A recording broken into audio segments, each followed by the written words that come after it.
विदर्भात 4 पैकी 1 खासदार हा प्रहारचा असेल असं विधान बच्चू कडूंनी केले, तर तलवार काढायची की म्यान करायची हे आगामी काळात ठरवू असंही ते म्हणाले।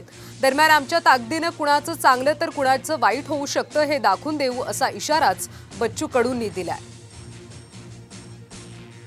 पश्चिम विदर्भात 1 खासदार प्रहारचा असेल असा विश्वास बच्चू कडूंनी व्यक्त केला।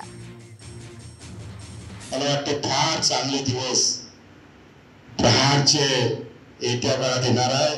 व्यवस्थित काही चुका करत आहे, आम्ही त्याच्यावर नजर ठेवून आहोत आणि मला वाटतं त्या चुकीचा फायदा निश्चितच प्रहारले झाल्याशिवाय राहणार नाही असे आपल्याला आश्वासित करतो। आणि 4 जूनला जो काही निकाल लागेल त्याच्यात प्रहारचा खासदार नक्की असेल असं आपल्याला सांगतो। तलवार काळाची वेळ कुठे आहे